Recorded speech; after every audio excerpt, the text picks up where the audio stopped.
The game is going to be on Fox for big noon kickoff. So Gus and Joel are heading. They're bringing the bus. They're heading over there to Ann Arbor and to the big house for big noon kickoff.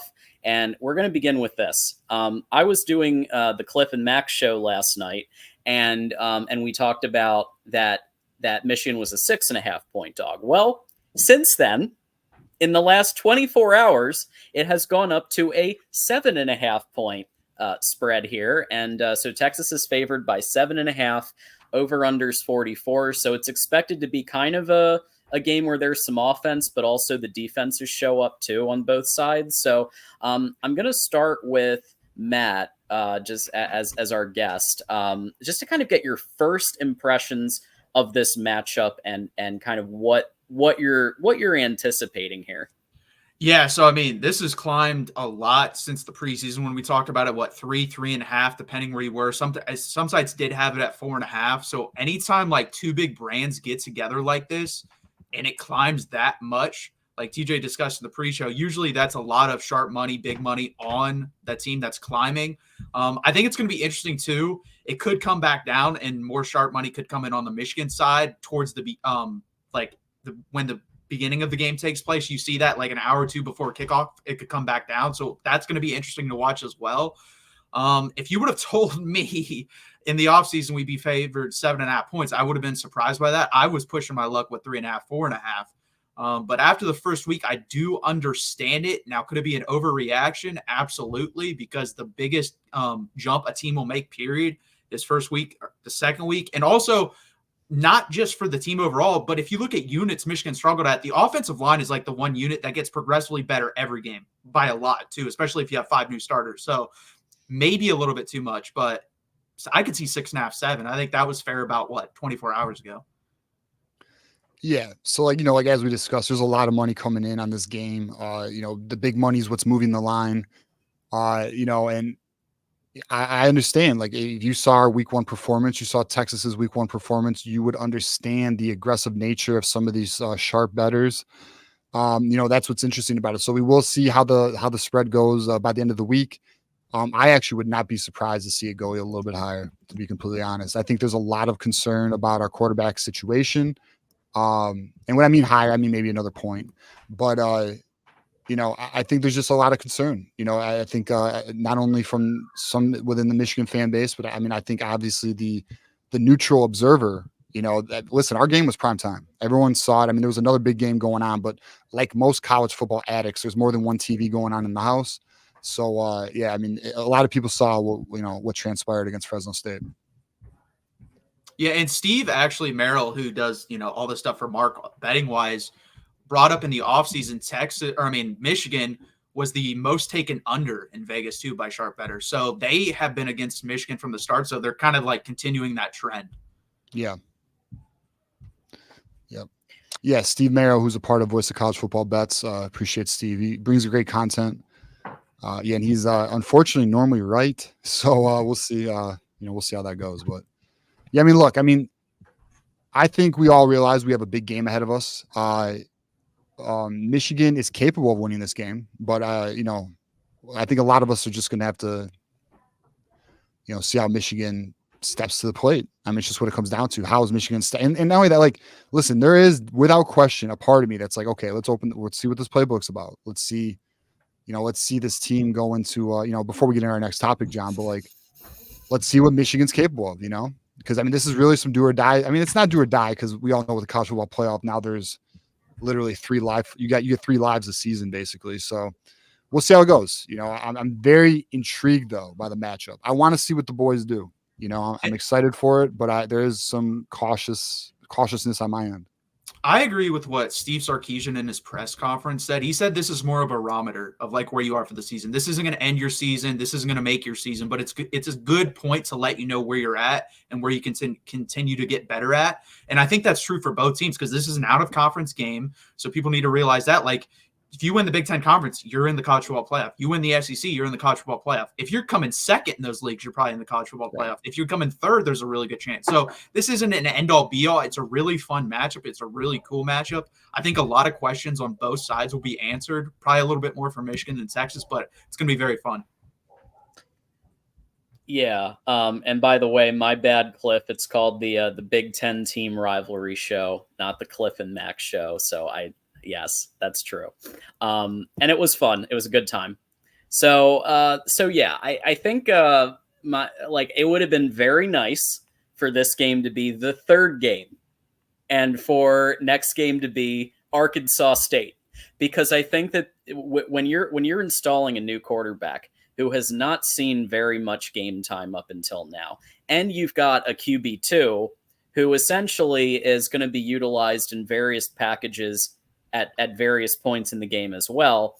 It would be really nice when you're running a system like that to have two cupcakes in a row, or Fresno State wasn't a cupcake, but you know what I mean. Like, to not have a team that was in the college football playoff, this past playoff, game two, to have an additional game. So the fact that it's game two, that's not ideal. However, I do believe that just like Michigan ran the beat Georgia drills last year, and really it was beat SEC, but beat Georgia, because that would have been the ideal opponent. They worked, I'm sure those principles were utilized against Alabama and probably other teams in the year as well. And I think that they probably in spring and fall camp and in practice have been keeping an eye on, like, knowing that this Texas game is so quick. Now, I don't have any inside intel to confirm or deny that, but I would guess that the Texas game was really the one that people were prepping for, versus I think Fresno was more Absolutely. Of a, hey, we've got to take them seriously as one of the better G5 teams who might be the G5 playoff team even. But Texas, I think the team has had an eye on, and my guess is there are quite a few plays drawn up with pre-snap motion, with misdirection. We saw it a little bit here and there in Fresno. There was one play earlier on where they were disguising a run play with trips to the left, and it actually turned out to be a run play, and they disguised it, and because they disguised it, it went for yardage. That's the type of thing I can see happening more, especially because they're not quite sure yet. We know that Khalil Mullings is slightly better as down the tackles, like the short yardage back.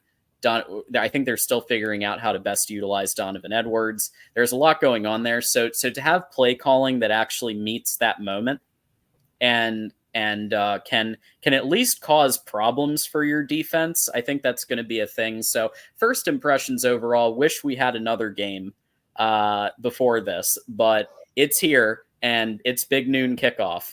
So it's happening. Why don't we hit the perceived weaker elements of both teams, but especially the Michigan offense.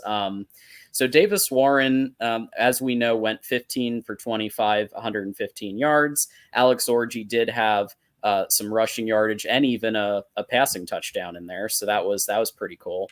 But Texas's defense is returning, I believe a couple of starters, right? So with that said, again, we'll start with Matt here, our guest. But how do you see Texas's defense matching up? Who are some of the people that, like, if people don't really know Texas very well, should they be keeping an eye out of in terms of like impact players, especially given the offense question marks for Michigan at this point? Yeah, so on defense, I was expecting what Texas did versus Colorado State offensively. They should have done that. Colorado State, we went through in the preview, horrendous on the defensive side of the ball. They were like 100. They were the worst team in college football at defending the pass. You should have killed them. I said Quinn Ewers at worst should have had a 68% completion percentage. I just wanted him to be efficient. He had 74. He passed. He did everything I asked him to do. There was really only one throw, and it was a more confidence issue than reading the defense issue, and we can get into that a little bit later when we talk about the Texas offense, but they passed. Now, the defense, I'm going to be honest with you, they beat my expectations by a lot. Like, that's a good Colorado State offense. They were average basically across the board other than the run game, and then Tony Mitchell, who's their running back, when he was put in last year, I guess he's got great issues. He played the last 3 games. He ran for over 100 yards in 3 straight games last year. So he was really good when they did have him. And then you have Torrey Horton at the wide receiver position for Colorado State. Guy's an NFL wide receiver. He is going to be he's at worst the fourth best wide receiver we will play this year. At best, he's the best wide receiver we'll play this year. You have Barry and Brown at Kentucky. You have two guys at Oklahoma, and then him that you can have in that debate. We held him to 5 catches for under 40 yards. Fantastic job. We held the starting quarterback for Colorado State to 59 yards on 18 attempts. Phenomenal defense. What I noticed, and it was a key mark, Pete Kwiatkowski before the fall camp came out and said, if we just tackled better, we're about 10 to 15% better on the back end because we missed a lot of tackles last year. They missed 3 tackles the whole game. That was the part that stood out to me. They were phenomenal tackling. And guys, if you watch college football early, teams usually have issues tackling early. Texas did not. They passed with flying colors on that side. I think most people do know who Anthony Hill is. Last year at Alabama, he had 2 sacks. He is taking over at middle linebacker for Jalen Ford. This guy, last year, it's crazy. He played 43% of the snaps last year at Texas. He was second on the team in sacks. He was second on the team in tackles. Guy is an absolute stud. I don't really want to compare him to this person, but what he comes to mind is Micah Parsons. He can do a little bit of both, middle linebacker and defensive end. Probably not as good, obviously, because there's an argument for him to be the best defensive player in the NFL. But he can definitely do that. You're going to see him with some packages in blitz at the middle linebacker position. Then you'll just see him line up on the edge a lot of the time. He's one of those guys where if he's one-on-one with Colston Loveland, he's probably the only one on the defense I do trust against Colston Loveland because he's a freak athlete. He's still having some issues. That was the one thing that worried me in the Colorado State game with gaps in the run. He missed like 1 or 2. If they can get that cleaned up, he's going to be an all SEC type player. He was voted all SEC second team. So that's one guy. And then Trey Moore, we got him in the transfer portal. Colorado State, when they did drop back to pass, got rid of the ball in under 2 seconds. So they decided, you know what? We're not even going to deal with the pass rush. We're just going to get it out of our hands. And it's going to be interesting how Michigan deals with that because I think our pass rush in our secondary are actually the strength this year.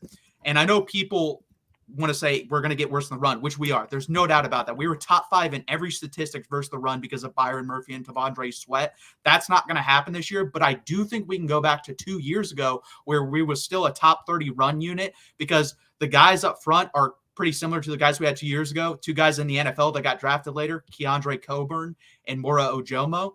And I think that's where we compare. But I think the secondary is going to be much better for this Texas team, and it proved that in the first game.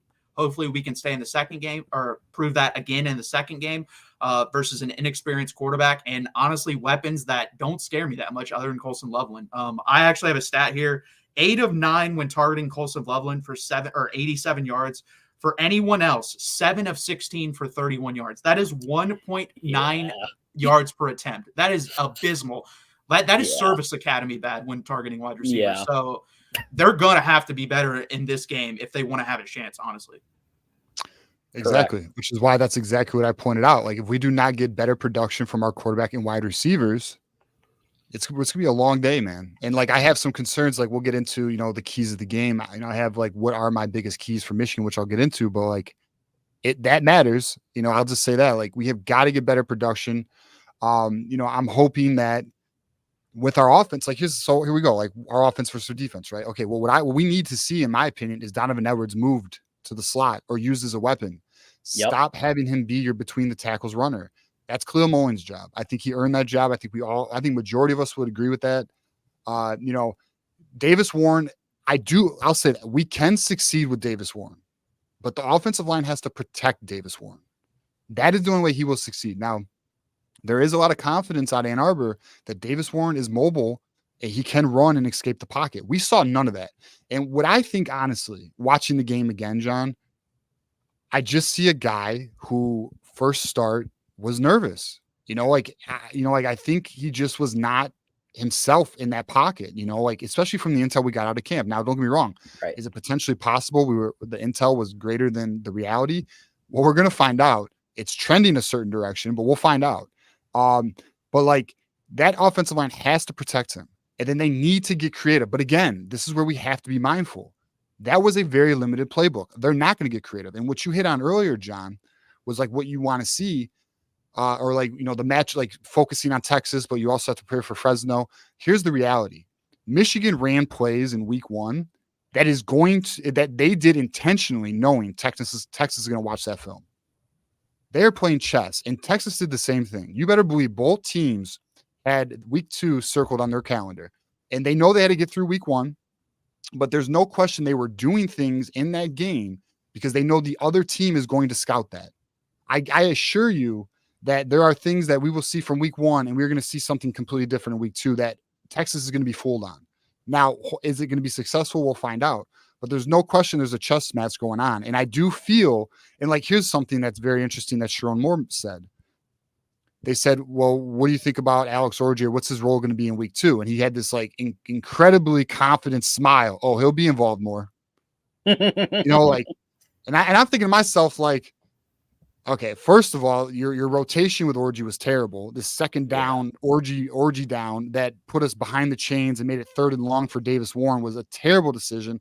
I am hoping that you have something a little more cooked up. Now, I'll say this because I got some flack in some of the comments about our call on Alex Orji being QB1. Listen, the intel we brought Tuesday was because the intel we got was from the practice prior.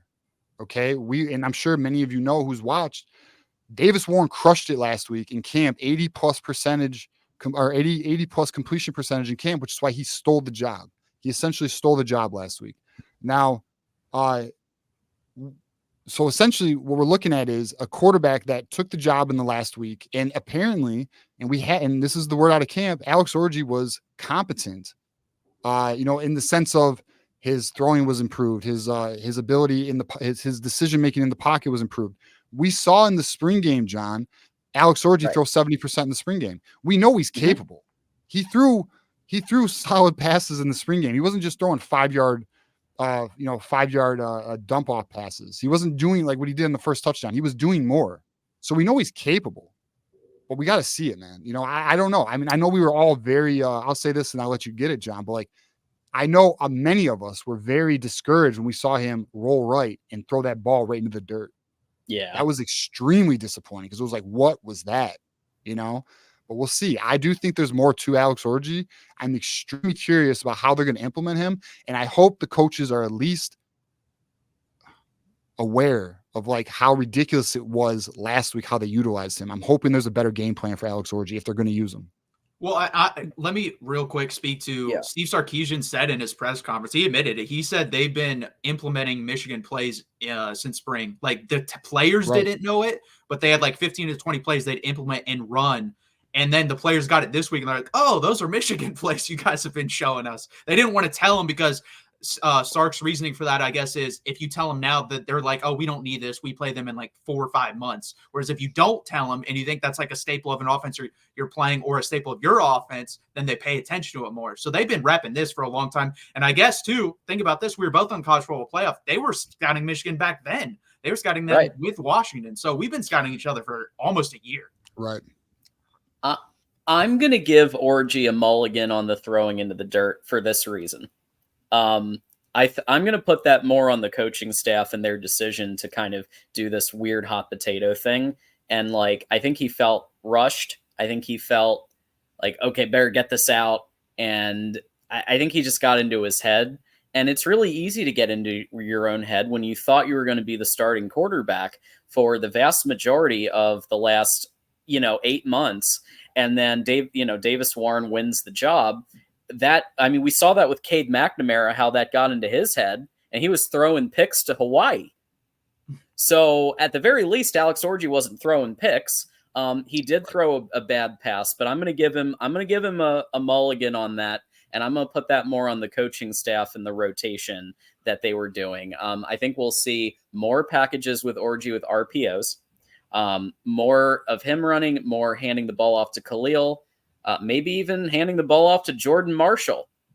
I'd like to see some Jordan Marshall in the mix. He is incredible on film, and he's been beating out like what the expectations of his role. Like he was just going to sit a year, but no, he might be used this year in starting like at least in reps that are like legitimate reps during tough games. He might be in there.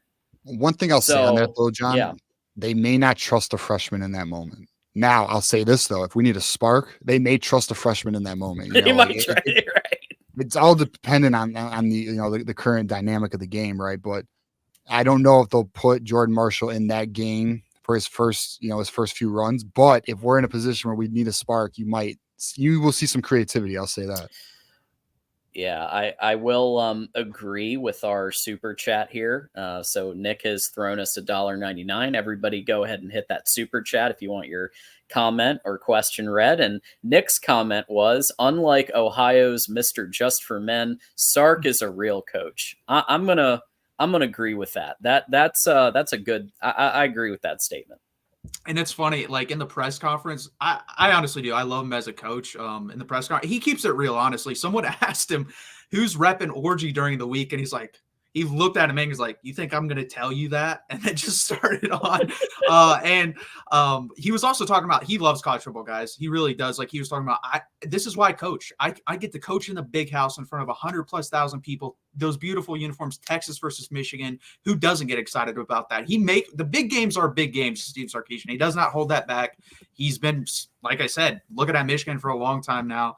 I think it's going to be very interesting. And you guys brought up the Orgy point. I was going to do some more research into this if Orgy was your starter, but just the little I did, I looked at the top 25 quarterbacks in 2020 recruited and 21. Alec Orgy had the second lowest completion percentage out of all those guys. The only guy that was higher than or lower than him was Malik Hornsby, who went to Arkansas, and he is currently a wide receiver. So that's why it doesn't like it. I like Alec Orgy as an athlete. I'm not dropping him dropping back to pass at all.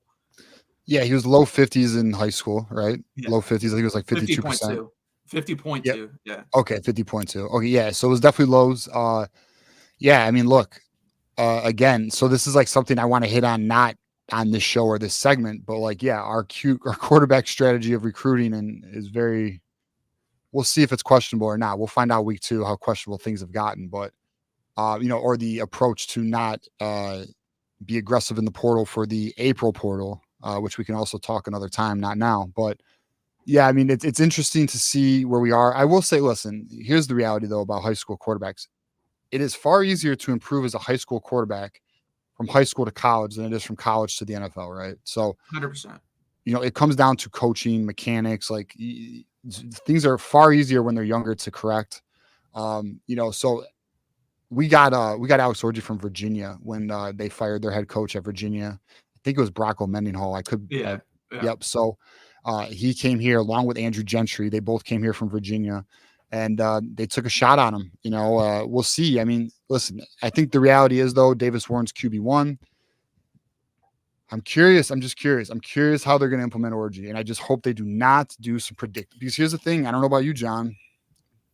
I mean, we kind of talked about it. Matt, you watched the game.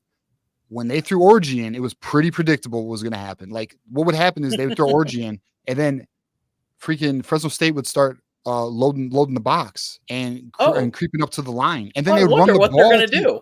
They were either going to run it with Orgy or give it to Khalil Mullins. Like, what? Like, you're running into 9-man boxes. Like, this isn't going to work, guys. Like, this isn't. I don't know. We'll see. They're also learning on the. They're learning. They're figuring out what their team can and can't do. I don't know. I'm hoping for.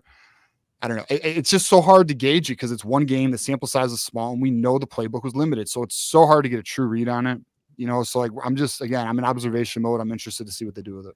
Yeah, I think honestly, you trust your defense. So if I were Michigan, the first play Alec Orgy's in, just take a shot because that will at least soften up Texas a little bit to where they're willing to throw with this guy. I think that would be the smart thing to do because Texas, until you guys actually throw with him and are willing to test the secondary, they're going to have no respect when he's in the game. So I would take a shot personally, try to soften us up a little bit.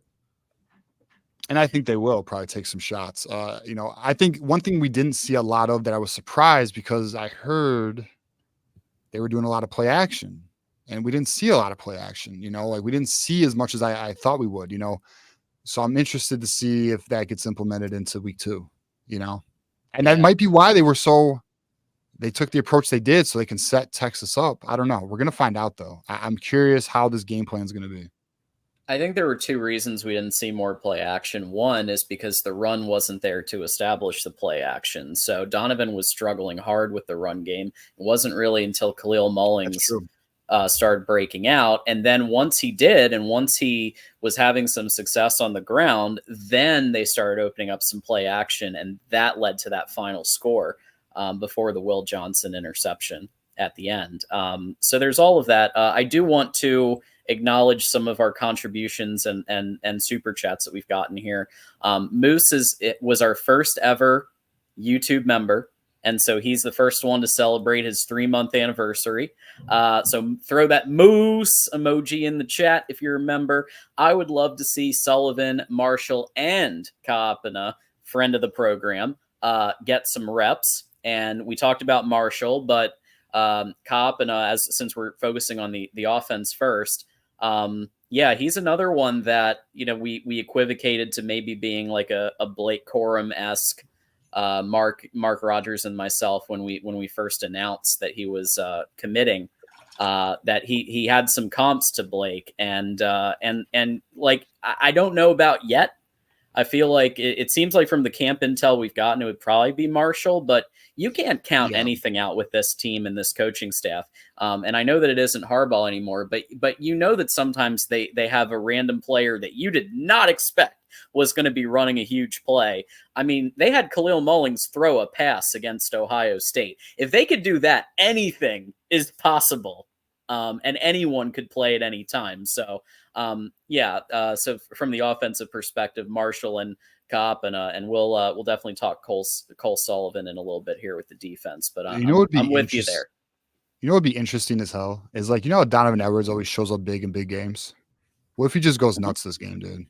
Like, what if Donovan Edwards just goes for one of those crazy 2-3 touchdown, 180-yard performances? Like this is the type of game he steps up to. So I'm interested to see if Donovan Edwards, plus like that offensive line. I'm another thing I'm interested in. What are they going to do? Judice or Crippen? Who's starting that game? In my opinion, it should be Crippen, but I don't know. We'll find out what they do. I will say bright spot. Evan Link looked good, very good. The offensive line. That's the thing too about the offensive line is it wasn't. Like everything that the mistakes, those are all like really fixable and coachable. Like, in terms of like not identifying the guy on the stunt and stuff like that. So, the one where Giovanni El-Hadi and Judice totally let that guy run up the A gap. But I mean, I'm excited. I mean, look, I am actually really excited. I'm just far more cautious than I was, like 3 weeks ago heading into this game. I'm just a little cautious about our offense. Josephine Tracy with the 5. Fun fact, defensively, Iowa, Wisconsin, Nebraska, and Rutgers are all ranked ahead of Texas, according to sportsgrid.com. Well, I don't know where sportsgrid.com is, but I have to check it I out. mean, Iowa, I buy. For sure. I'm never going to come on here and say the defense is good as Iowa. I'm not saying that. Yeah, all 4 of these, I don't know. That's even Nebraska's got a good defense. Well, what metric are they using? I mean, that too. Depends on the metric they're using, right? So, I mean, SportsGrid appears to be a betting site, to be honest with you. I'm looking at it. So, I mean, I don't know. I mean, it's very feasible. I mean, I'm sure that, I'm not surprised. I mean, Nebraska's defense is nasty. If anyone doesn't know, Nebraska has a very good defense. Iowa's a very good defense. Wisconsin, Rutgers is not better. I'm sorry. That one I will stand up for. Absolutely not. Absolutely not. Hey, Rutgers is getting. I bet on their win total over, and they're pretty good, but they're not better than our defense. Yeah, I don't know. Probably not. Yeah. I'd have to see what the metrics were. I don't know if it was tackles, sacks. I don't know what went into it, so we would have to dive more in. Josephine, if you want to let us know some of those metrics, that would be awesome. Or throw Brian, a link in the chat. Yeah, throw a link. Brian with the 2. Moore sounds like he wants Orji to take over. It has. I might be reading a little. Camp. Yeah. I mean, the offense is designed for him. Bud Elliott of the Cover 3 podcast, I think he's the best analyst in sports, or at least college football. And I agreed with him on this point he made. He said, if it was truly built for Davis Warren, why didn't they go out and get wide receivers if they're going to throw a little bit more? Because no offense, I mean, the wide receivers at Michigan right now are not very good. And like to throw that guy out there and it's what's going to be a second start with those wide receivers is kind of cruel, honestly. So I think they were hoping Orji would take over the job pretty easily from him, but he didn't. And that's in my opinion, what's happened. So what happened with the wide receiver issue with the portal? Well, all right, look, I mean, we got screwed in the December portal. We just could not do anything because we didn't know what Jim Harbaugh and JJ were doing. Like we had no idea what was going on with that. You had the damn NCAA Big Ten bullshit going on. Like Michigan could not make commitments because like it's hard to recruit a kid when you don't know the head coach is going to be there. It's hard to recruit a wide receiver when you don't know the quarterback's going to be there. And like it was hard to get a quarterback because they didn't know if JJ was going to the NFL or not. So like it was just the December portal really screwed us, you know. And then when they went into April, they were interested in wide receivers, but unfortunately, and hopefully this is not a problem next portal season, the price point was too high. It was too high for the receivers they looked out to. The price point was too high for the quarterbacks they made contact with, their agents. So that's the unfortunate reality of that. I think, and Ward Manuel did an interview recently, and he mentioned this. The philosophy of Michigan donors is evolving. Okay. And we've seen that this summer. We have seen a major jump in that. I'm hoping to see even larger jumps in that. So we'll see. I mean, me and Moose were actually talking today because we were talking about the collectives and where we are because some of our top, targets we're after, like Babaloa, which we'll have an update on him later in the show, and then Owasu Boateng, who we're going against right now are major NIL players. And the reality is our NIL is a top 15 NIL. I think there was a article that just put us at 13, but we're essentially a top 15 NIL. The teams we're going up against are top 10, top 5 NILs. And guess what? They're not afraid to buy Ferraris. And I don't mean the car, I mean the player, right? Yeah. They're not afraid to buy the expensive exotic, the high performance athlete. They're not afraid. Michigan still has some hesitancy in that area becoming highest bid. They don't want to do, and I understand there's gonna be people watching culture, and I understand it's possible to build the culture and pay players. It's possible. There are teams doing that. Actually, the top teams in college are doing that. There's no one at the top not doing that. Just so everyone's aware. Yeah, 100%. What I got in a debate today about Florida State. The reason why they're struggling is because there was no culture set within high school recruiting. Like they don't recruit high school very well. And Mike Norvell went in the portal. And last year you saw that was the upper echelon of how it could work. You're saying the lower echelon of how it could work this year. You're never going to have any success consistently with that way. You got to fill your needs through the portal like free agency, like 5 to 10 guys that in key spots that you need. And then the rest needs and then the rest needs to be high school recruiting. And to win a national championship, you're going to have to get into, in my opinion, I said it in the Fresno State, after the Fresno State game in your guys' chat, I think 15 million is that number. Texas is like 15 to 17 right now. I know that they're probably 4th or 5th right now in college football. We're at 12.5, but the goal is to get to 15 by December. So we'll see what they can do. Plus next year's revenue sharing, which, we'll see where that goes. Yeah. I'm going to answer the super chat in this way. I'm going to say, if you've been following Michigan Wolverines live since January, you'll know that Orji has been set up to take that job for pretty much the entire time, even putting him in major game time against the toughest opponents last year, I think was the beginning of, hey, you're going to probably start. I know that it was also because JJ was not 100%. And they wanted to have that run threat in the quarterback spot as well. But I think it was also partly to start getting him ready. And Davis Warren won the job. It's not that Alex Orji lost the job. Davis Warren won the job in practice. Right. That needs to be understood. And it's crazy the people who, Alex Orji never had a shot. No, that's not what happened. What happened is Davis Warren, he stole the job. Alex Orji was QB1 the week prior. That was real. He was the one taking starter reps, and Davis Warren played so well against our starting defense. The coaches didn't have a choice. That's the word. It was just so obvious. It was an obvious decision,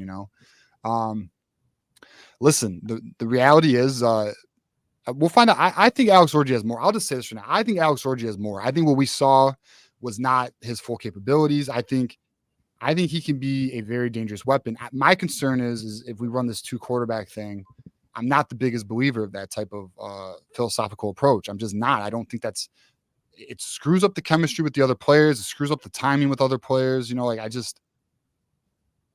But all I care about is victory. So as long as it gets us a dub, I don't care what they do. Yeah, I don't think it's a long-term solution. Like through this year, if you were to do that, I think you'd lose more games than it helps you. But in certain games, like this game, it may just work, honestly. Certain games, it's not going to work. That's just how it is, honestly, with that type of system. Yeah. Yeah. I I think that their thought process is probably, hey, it worked in 2021, so if it needs to happen now, if there's no other choice, and that's going to lead to the most stuff. Like Sharon Moore, his whole thing is he doesn't care how it happens. He wants W's. If he wins by 1 point and he's got to pound the rock 32 times in a row, or it doesn't matter. Like whatever needs to happen to win. So if he feels that a 2-quarterback system right now is the way to get a W on the board, then that's going to be his call. And that's one thing I've noticed. He's, other than Smash, that's the other thing he's been very consistent about. So is the best players are going to play, and he's going to do whatever it takes to win, including run the ball 32 straight times against Penn State in that big game. So I think this is a good lead in for our going the opposite direction and talking Texas's offense and Michigan's defense. So Drufus dropping the 2. Matt, y'all got Quinn. Let us get Arch Manning. So I don't know. I don't know if you're going to be willing to hand over Arch Manning to the Wolverines anytime soon. But I mean, the pipeline for quarterbacks right now with Sark is pretty deep. We got upper 4-star KJ Lacey coming in this year. Should be. Hopefully, doesn't get flipped. And then Dia Bell, who I'm the most excited about of any future guy. Raja Bell's son, 2026. He's a 5-star. So Sark's got it rolling at that position right now. Like, I honestly think, and John, I made the video about this. If Arch Manning were like a free agent, how many teams in the SEC would take him? He'd be better than their starting quarterback. I took him over everyone except like 5 or 6 teams. I think legitimately he's probably like a top 15 quarterback in the country.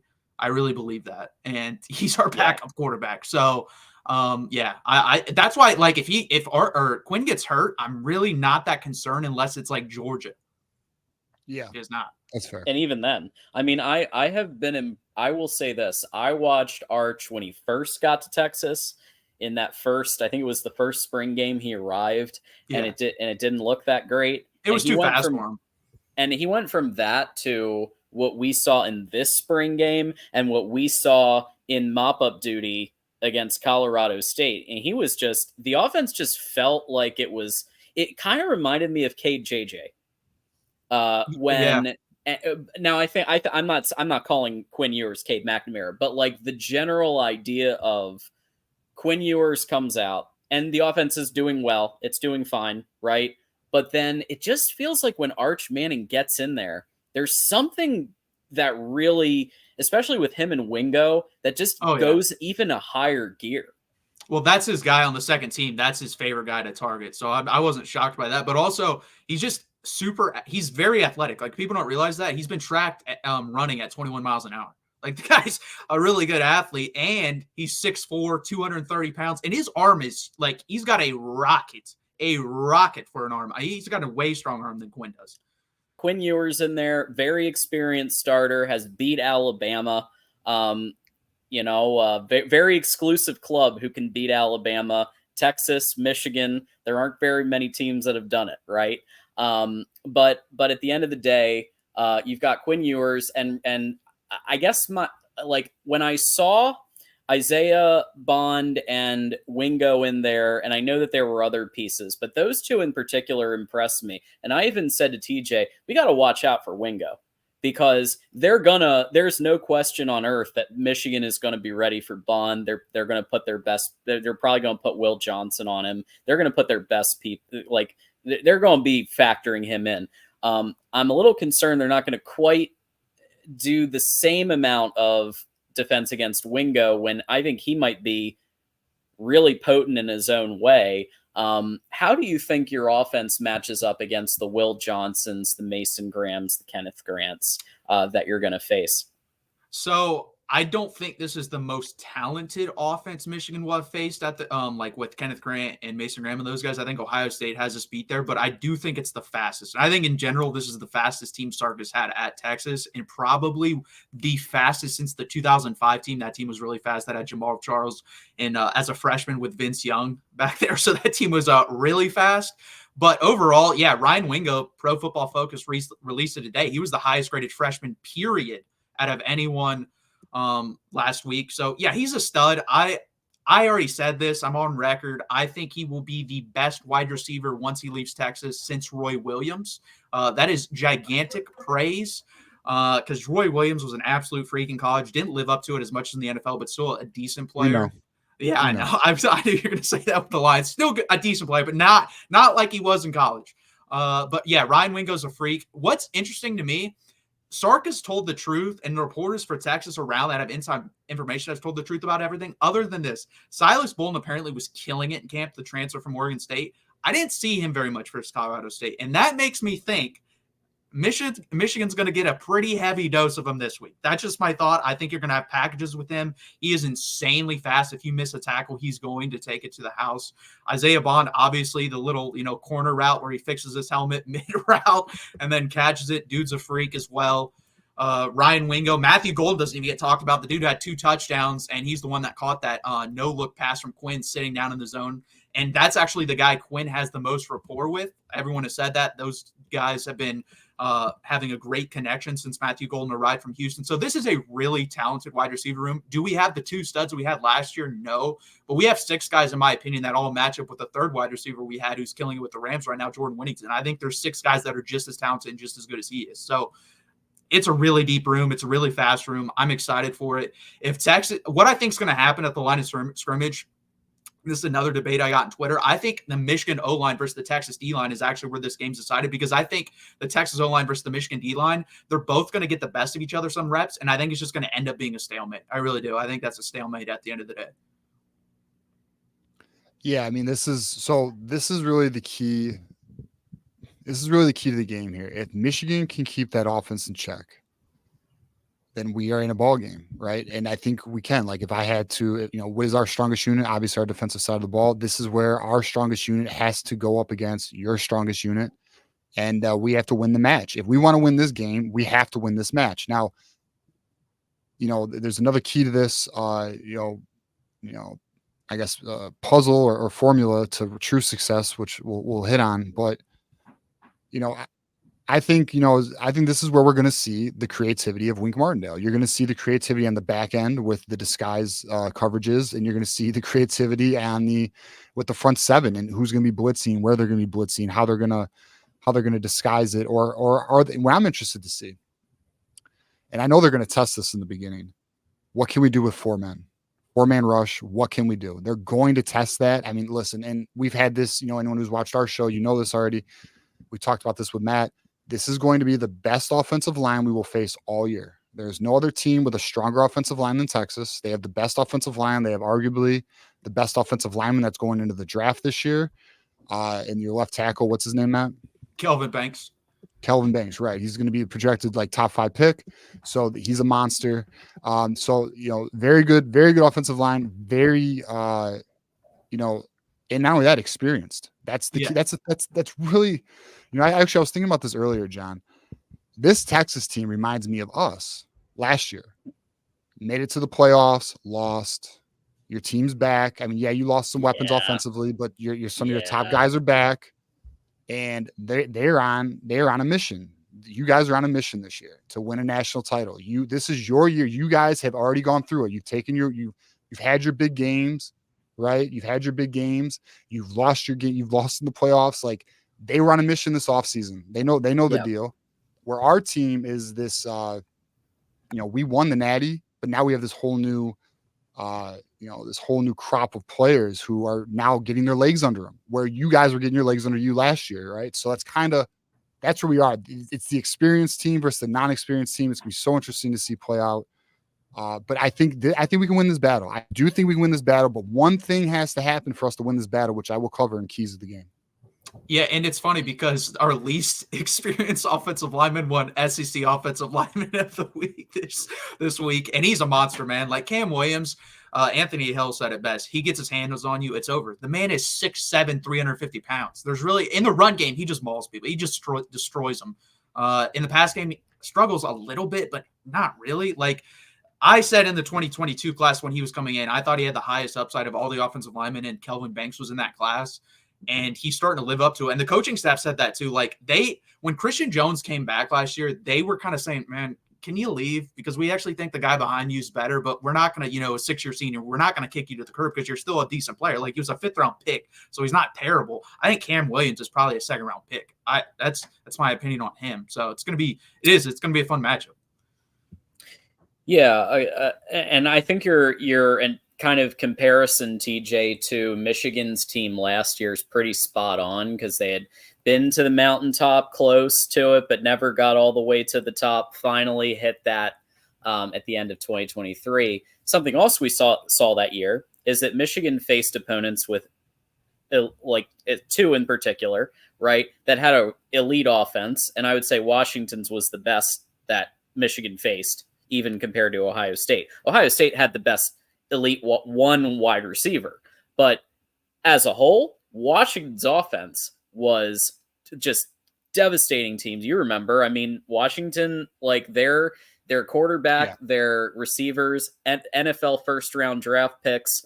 And look, Michigan was able to win by containing and also getting Will Johnson involved in the interception game, which we also saw last week. So Josephine with the 5 says, can we just selfishly and shamelessly expect our defense to win it for us? By the end of this past game, they looked like champs. The answer to the question is they can't do it alone, but they can do a lot of it. If Will Johnson does a pick 6, that helps. And just like knowing that Quinn Ewers and that offense, you can't keep them completely off the board. You got to treat them like Ohio State 22, Washington 23. They're going to get their points. They're going to get theirs. The question is, can Michigan meet that moment of getting just that little bit more? Okay, so I'll hit on my keys of the game for me, and you let me know what you think, Matt or John, but we got to hold them to field goals. Okay, if you hold them to field goals, obviously stop them as much as we possibly can, but I think we all agree they're going to get some points, right? So you got to hold them to field goals. And then I think the biggest key, which I've hinted at earlier, especially for our defense to succeed, we have to sustain drives offensively. We cannot have 3 and outs. We have to keep Texas off the field. If you keep Texas off the field and then you hold them to field goals, I think we have enough to win the game. If we do not, if our offense cannot sustain drives and cannot stay ahead of the chains, and we're getting off the field on some 3 and outs, our defense, even though we have all the depth, we have this depth, and they are rotating and all that, they're going to get tired. It's just what it is. They're going to get tired. So you have to allow the defense to rest and not be on the field the whole game.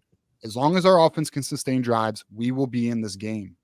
And then we got to, as I mentioned, so those are my 2 key points. I think if we do that, we can come away with a victory, but we'll see. I'm very, and then I'll say if I throw a third point, it's improved quarterback play. So those are my 3 points to the game. Yeah, so to piggyback off that, the red zone thing is definitely going to be interesting because Texas last year, here, I'll just throw this little nugget out. Anyone know what red zone scoring percentage Iowa was, where they ranked last year in the country? No. 90th. I would expect. Do you know where Texas was? What, 87? 89th.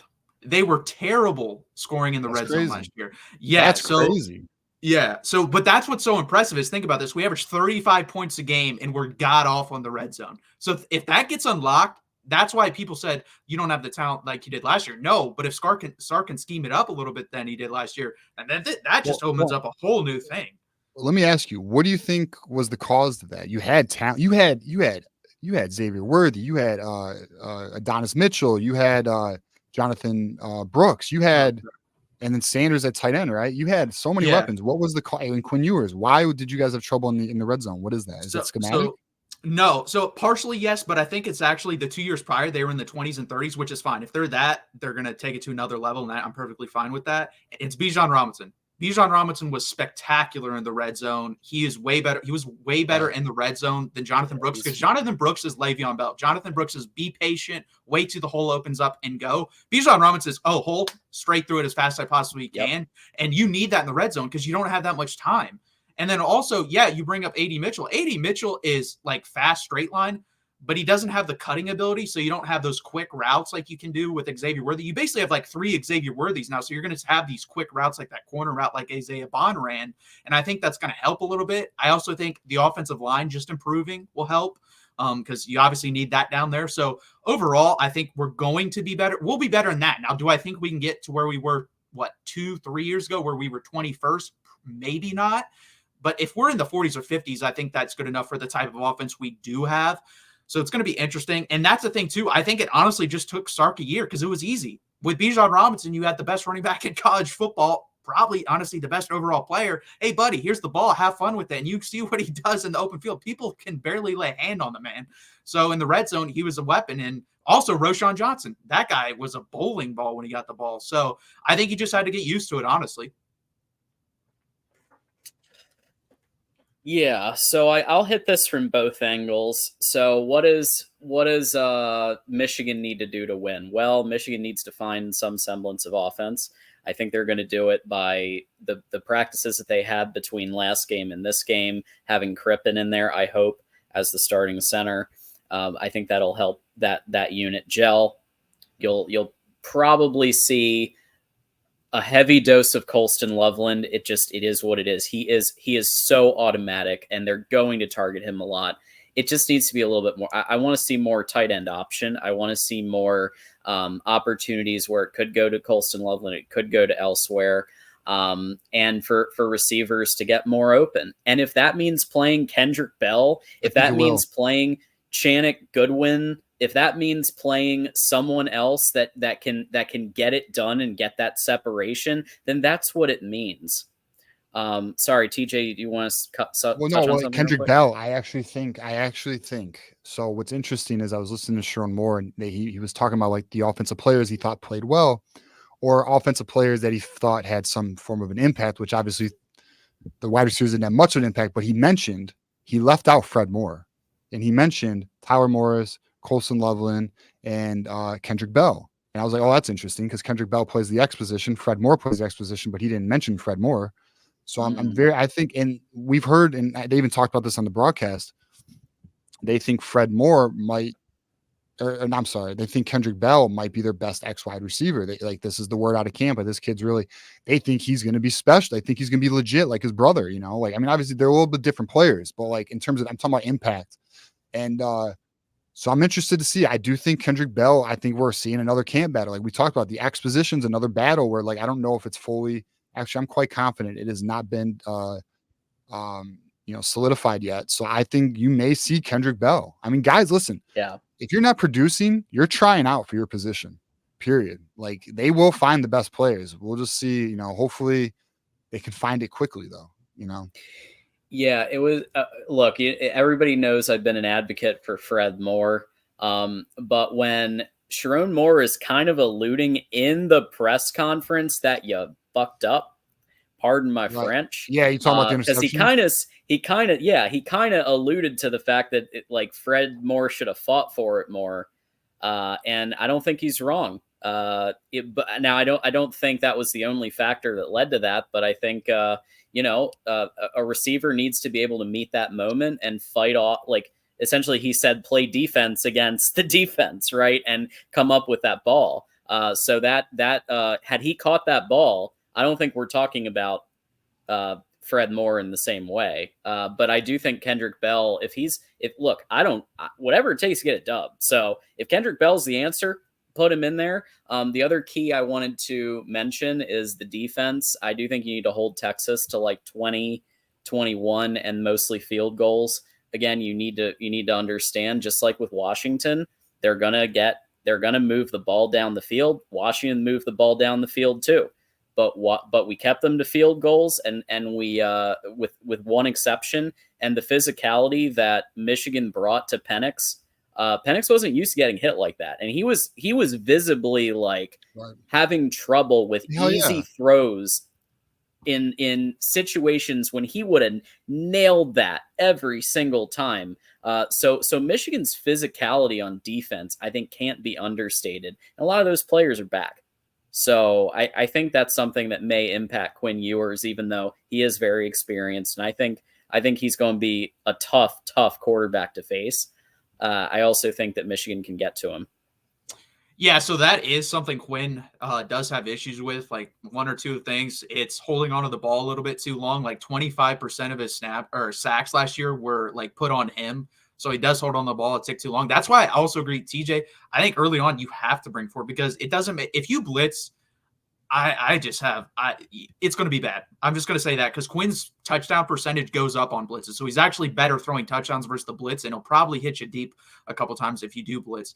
I think your best thing is rush for, make him hold on to the ball a tick too long, and then you get there while he's processing. Because I will say this, his processing has gotten better, but I'm still worried about the confidence on certain things. Like the one interception he had, he stepped up in the pocket really well. He read it. He saw Murray Nyblack coming across the middle open. He just, for whatever reason, did not pull the trigger. Like he was looking at him. He just didn't pull the trigger. And then he waited the split second, tried to throw it away, got tipped up and intercepted. That's something Michigan could take advantage of. I'm more inclined that they probably actually force him into a strip fumble than an interception, honestly, because other than the Oklahoma first quarter, he really doesn't really throw many interceptions. Like he had 2 in that first quarter versus Oklahoma, got off to a dreadful start, and then he was typical Quinn Ewers. He completed 21 passes in a row versus Oklahoma after that. So he's really good in the short and intermediary game. He can be inconsistent on the deep ball. That's his one other big thing. Inconsistent on the deep ball, but 20 yards and under, he's basically money. He's like over 75%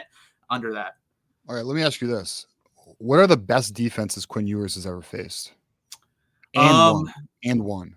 Just tell me who they play, like the best defenses, because I'm trying to, because you said, if Michigan blitzes, they're screwed, but like the way we disguise our coverages, like, I don't know. Until it's Ohio State, right? Like there's a reason why these quarterbacks, they get confused when they play us. Like they've never seen, like we run an NFL style defense. Like these quarterbacks have not seen. Now I'm not saying Quinn Ewers is not capable. What I'm saying is like, I'm not so sure if we do blitz, we're screwed because the way that we run our coverages, you don't even know what our defense is. That's the beauty of it. Like, so I'm just curious, like, what are some of the best defenses he's gone up against, so I can get some kind of idea of like what we're up against. So I would say the best one, he didn't beat him. I think if he would have been healthy, he would have beat him because he was kind of dicing him up before. But the first year he's a freshman versus Alabama, obviously at Texas. Second year, that was going to be my thought. Yeah, I mean that defense was really good. That had Will Anderson and Dallas Turner on the pass rush, and he was dicing them up before he got hurt. And then he was really good at Alabama. Other good defenses, I would honestly probably say they're not as good as you guys, obviously, but Kansas State a couple years ago when they won the Big 12 championship and beat TCU, we beat that team on the road. So that was a really good win for him. And then let's see, probably I was going to say last year's Oklahoma team, but I don't think they're that good defensively. So I'd say those 3 are probably the best. I'm trying to rack my mind for other ones. But yeah, the 2 Alabama games and the Kansas State team that won the Big 12 2 years ago. See, that's interesting to me because we're better than Alabama. Right. So I'm not saying Quinn can't, we're going to find out, he's going to let us know if he can handle it. But like this is arguably the best defense he's ever seen. Yeah, I would agree with that. I think this is probably, I don't know, it's hard to tell. I would say he's probably the 3rd best quarterback you guys have seen because Stroud and Penix, for right now, I'd put Penix ahead of him. But I'd argue that, yeah. I think it'll be a debate by the end of the year, but those are probably the 2. But I will also say, I think this is the best offensive line in this stretch you guys have seen. I'd really believe that. Some would argue Washington, Joe Moore award winning, but I'm just kidding. I'm kidding. No, you might be right, man. It might very well be. Because that CJ Stroud team didn't really have a very good offensive line. And I think this defense, by the way, is way better than what Ohio State put on defense that year. Yeah, it's interesting. So I'm going to hit the Texas side, and then we've got like a bunch of generous contributions, which we appreciate from everybody before we get to predictions. But I do think you guys are going to need to have an answer for Will Johnson. It might even be a double coverage situation at times.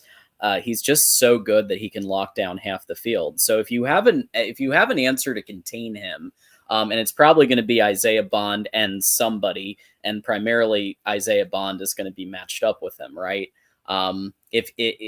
So Will Johnson can get beat. We saw him get beat, once very clearly last week.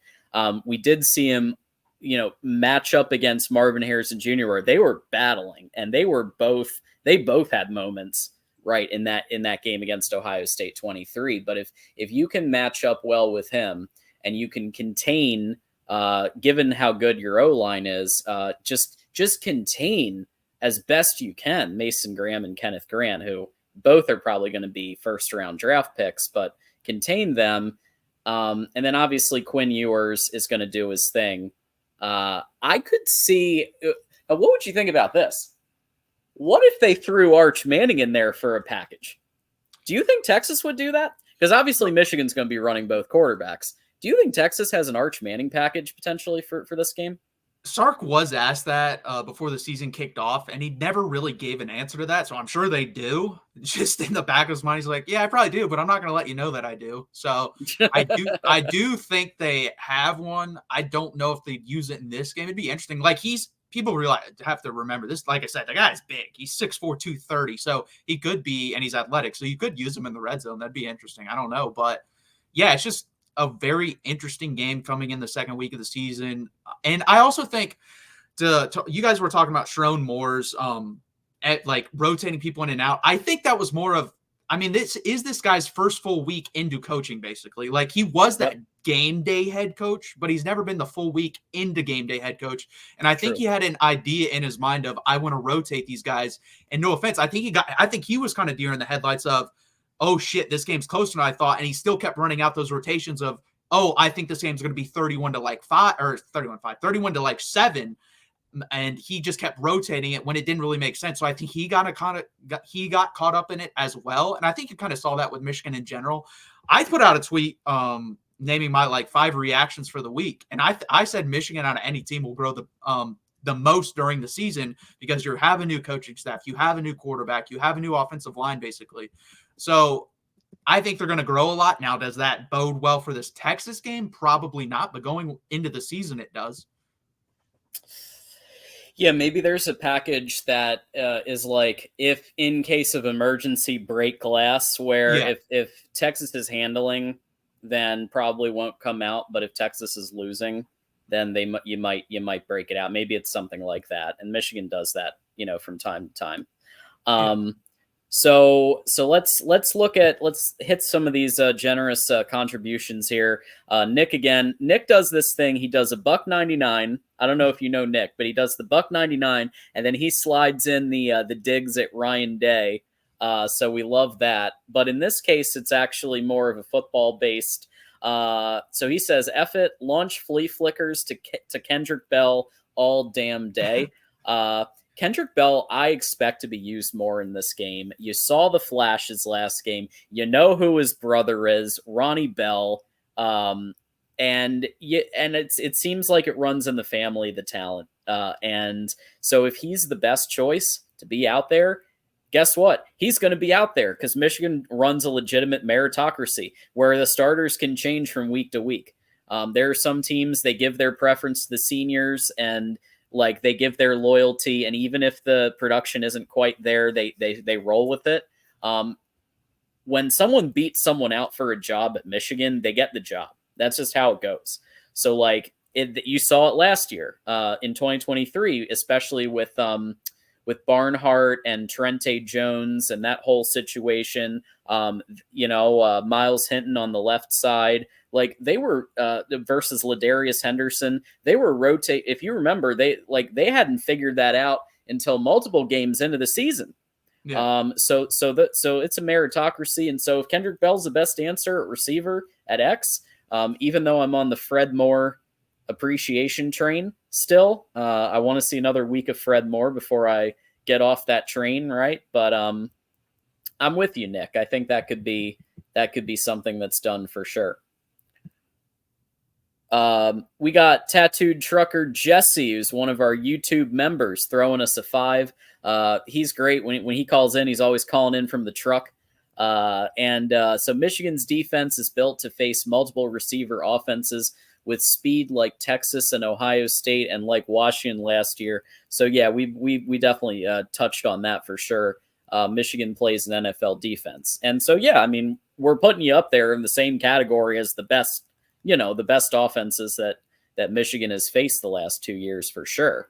I think Washington for sure has more talent. I just think Texas was faster. Like Rome Odunze's not the most, like he's not super fast. He is fast for his size, but he's not like a burner to say. Jalen Polk was pretty fast as well, but I don't think they're as fast as we are, especially depth wise. Like I said, we have 6 guys that legitimately, like if they wanted to, could run track.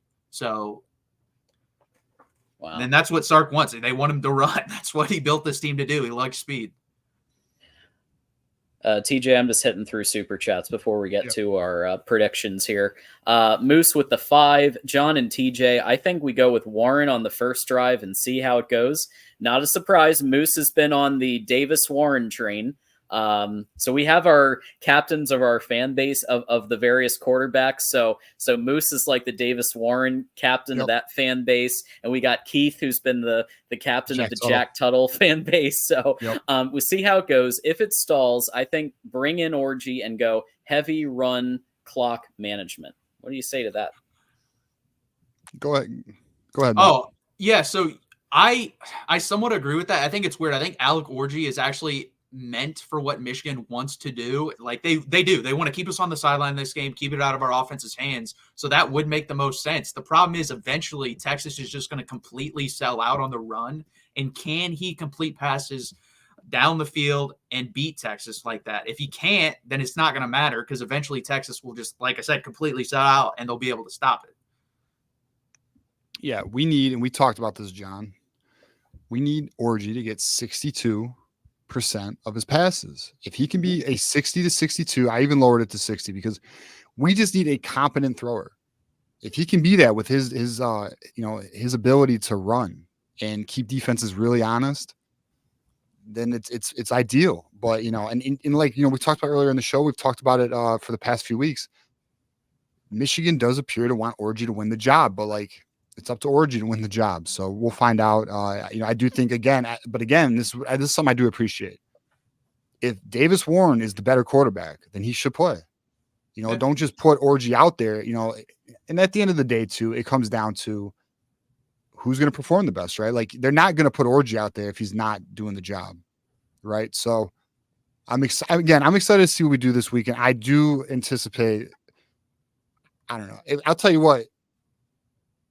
I was going to ask you, Matt, would you be open to? Never mind. I'll ask you off air. I was going to see if post game. We'll talk off air. Post game. Oh, I'll come post game. But if you win, I don't know if I want you coming on post game. Well, I'll come for a loss, man. I have gone through the biggest period of Texas sucking in the history of their team, so I'm here for the smoke, man. I was here for Kansas when we lost them in Sark's first year, so I don't care. That's right. Yeah. That was when Kansas was starting to go like this too. Like Jalen Daniels, that was his first start. So we got lucky with that. A long way. Let's get to predictions. And as some people know, I didn't give my predictions on any other show I was on this last couple of days. I told everybody you got to wait for tonight. So here it is. But we are going to start with our guests. Matt, after looking at last week and looking at your team, how do you think this one's going to go? So I'm going to go Texas 26-20. I really haven't moved off of my early prediction. I said 23-20. I just bumped it up a little bit because of what I saw out of the Michigan offense. I think what I kind of said about the Michigan offense and team in general, it's kind of like driving on a highway, but with one lane. Like there's not much room for error. Like the room for error, if Michigan turns the ball over and isn't winning the turnover battle, I don't think you win this game. If they're missing field goals, I don't think you win this game, which I don't think is going to happen because I think we both have great kickers. But they have we have way more room of error than you do, in my opinion. So I think we do end up winning 26-20. I think it's going to be hard for Michigan to manufacture points. Like I said, unless someone just steps up at the wide receiver position, you can't rely on Colston Loveland the whole game. Eventually, that is going to figure it out if it works in the beginning, because I have a feeling Texas will probably bracket him. I see a lot of cover 1 and cover 2 from Texas. If they do cover 2, they'll probably just bracket Colston Loveland with the other safety and basically make it a cover 1 situation. And then Johnny Nansen, I forgot to talk about him, and I should have. He came over from Arizona. He was their defensive coordinator there last year, and he's our linebackers coach this year. We were able to give him a pay raise, and he's Steve Sarkisian's buddy. So he's like, sure, screw it. Let's go be the linebacker coach at Texas after Jeff Choate went to Nevada. And he is very schematically versatile. Like there's defenses that we have never played under Pete Kwiatkowski that we played versus Colorado State. We played a cover three high safety defense. PK has never done that at Texas, never. So that's Johnny Nansen. We played a bare front defense with two defensive tackles and one nose tackle, plus a couple other edges, which I think they will use that versus Michigan because that is used to stop the run. And it's going to be interesting what other wrinkles and aspects he does put. I'm not going to mention the other one, like he played a dollar defense, which is 6 defensive backs. I don't think you're going to see that because I don't think Michigan's going to be, throwing it all over the yard. Now, maybe if it's like a 3rd and 11 situation, you'll see that. But I think you're going to see the bare front for sure in this game. So I think Texas is able to score. I think they're able to, when I say this, run enough, kind of like what we did at Alabama.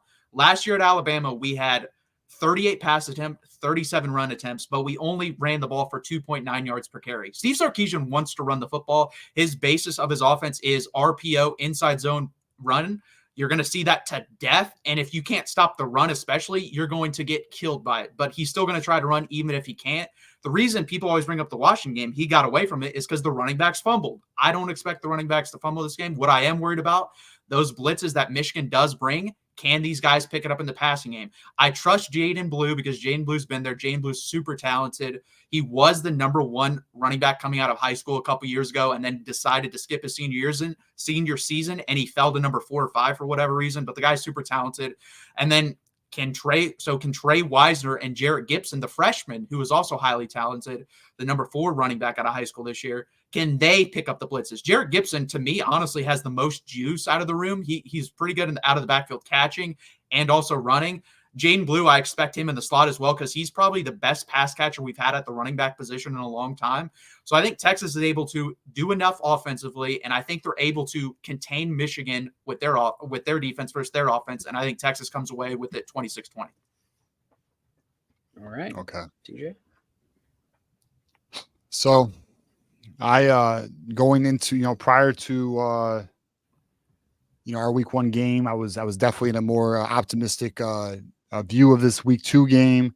Now I do believe that Michigan can win this game. I do believe that Michigan, if they hit on the keys that I have, I spoke about earlier, which is limit them to field goals, sustain offensive drives, and improve quarterback play, we can win this game. But I am not predicting us to win this game. I apologize, Wolverine Nation, but I cannot do a disservice. I have to go with what I feel. I'm sorry, Keegan. I apologize. 28-17 Texas. Wow. Whoa! Okay, yeah. I was surprised by that. That just It happened. is what it is. I hate it. I fucking hate it. 28-17 Texas. Man, Yeah. I'm more Okay. optimistic than you are. Jeez. I am so worried about our offense, man. I'll be honest. I am so damn concerned about this offense. I am so damn concerned about the quarterback play and running the offensive line. I don't know if, here's the problem though. If this was a week 7 game, it's week 2. We have so much we have to clean up. I'm just concerned we're not going to fix this in time. I do believe we're a good team. I do believe we're talented. I think we have we definitely have a championship caliber defense. We have a championship caliber kicker. We have a championship caliber punter. But this offense is not gelled yet. This offense is so inexperienced. Now, granted, again, our playbook is limited. I don't even know what this offense is yet. Okay. So I can't say I have any conclusions. I'm taking this a game at a time right now. But I am just concerned about this quarterback. We saw the wide receivers 3 for 15, 3 receptions. That's our leading wide receiver. That's not going to cut it against Texas. They're definitely better than Fresno State. So, especially defensively, I am concerned. I'll just lay this before I move on to you, John. This is my biggest concern. We cannot sustain offensive drives, thus putting our defense in a very bad position because they're on the field all day, and then they get worn out, and then Texas is able to run the score a little bit. That is my concern. And then also not being able to capitalize in the red zone, having to rely on our field goal kicker. But we'll see. I mean, I want to be wrong as hell right now. I'm going to be real with you. I do not want to be. I want to be so wrong. So we'll see though. But I cannot if I feel it. If my gut's telling me, I'm gonna say it. So it is what it is. Hoping for the victory. Hoping to see Michigan do the damn thing. And let's get it. Listen. I'm coming into the game horns down at those dudes, but that's just that's the prediction. It is what it is.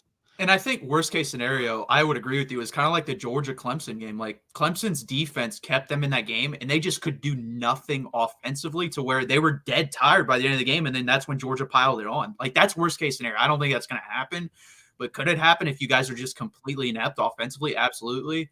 I also think I didn't bring this up, and I should have. We have a new punter. He punted one time, so that's a bit concerning. I will say I think Jeff Banks is an excellent special teams coach. Like our special teams has been phenomenal since he's been here. So I'm not really concerned about like getting it blocked or anything, but that could change this type of game. That could change the game if he shanks one and you guys get the ball like the 38-yard line, because that gives you points. So we always promised we'd keep it real here. And so TJ is just doing that. And look, I do think that's like the nightmare scenario. If the offense just can't figure it out, I see that as the nightmare scenario. I'm going to be slightly more optimistic, and my prediction is going to be 23-21 Michigan. Last second field goal wins the game for Michigan. I think it's going to be very, very tight, very, very close. It's going to be a dogfight. If this was last year, I'd say Michigan wins by a couple of touchdowns. Similar to Washington, but tighter than that game. But I do think that with the offensive struggles, they just need to find enough in terms of packages to be able to pull enough together where Will Johnson can get an interception, pick six, and then you get enough to just cobble together 2 touchdowns on offense. And I think it's doable. And because of that, I'm going 23-21 Michigan. Last second field goal wins it. And I think time of possession is going to be huge because, like I said, I think you guys want to play keep away. And then people say third down. Well, I think they have to win on first down. First down is going to be the most important down for Michigan, because if you get, let's say it's 2nd and 10, Michigan cannot live in that, because then you have to get 6 yards on second down. Otherwise, you're basically done. I personally don't trust, and I'm sure you guys are on the same page. Like if it's 3rd down and 5 for you guys throughout the night, like that's a down you can kind of live with, but anything more than that it's really hard. Yeah, I mean, look, we got to stay ahead of the chains. We have to sustain drives. We cannot. That is the way to succeed against you guys. Listen, I'm hoping the defense locks you guys down, and then we can just have multiple attempts at getting points. I mean, I hope that happens. I'm excited to see. Listen, we're gonna see Wink Martindale's defense in full effect. We're going to see Michigan's best shot here. They're going to give it everything they got to win this. They've been preparing all summer. So has Texas. These teams have been preparing we've talked about this, right? So we're going to find out what the real deal is. Like, we're going to learn a lot week 2. We're going to learn a lot about Texas. We're going to learn a lot about Michigan. We're going to see the reality of things. So I'm very interested to see this. Now, is it a conclusion? Now, does this game determine the season? Absolutely not. These teams will continue to grow, learn, improve. But it's still going to be a major indicator of where these teams are, And I'll tell you right now, man, if I am wrong, which I hope I am, I don't want to be right, then listen, that postgame show's about to be freaking lit. And, I saw a comment where it's like, oh, TJ, you're going to eat crow. If we went good, I will take that L. I will gladly take the L on my prediction. I want to be wrong. It is far more important to me that Michigan wins than me be right. Okay. Like I don't give a shit about being, my intent is to be right. That's I don't want to lie to you guys, but I much prefer Michigan prove me wrong than me be right. That's way more important at the end of the day for me. So, but yeah, I mean, we'll find out, man. That post-game show is going to be crazy. One way or another, it's going to be crazy. And I will say that Michigan has, of course, broken the record for wins in a row. So the last record was 28 straight wins from get this, 1901 to 1903, Michigan had 28 straight wins under Fielding Yost, known for its, point a minute offenses, right? Yeah. We have a show off that. Yeah. We have a show point a minute. Yeah. Michigan has now gone 29 straight regular season games. It's huge. That's crazy. So, and Sharon Moore hasn't history. The best run in Sharon Moore hasn't lost a game yet, too, as head coach, even though, people can argue how much the interim head coaches won, but I can't. I mean, it counts in his record. So at the end of the day, he hasn't lost as head coach. And I think he'll just find enough, just enough to like get Michigan through that game.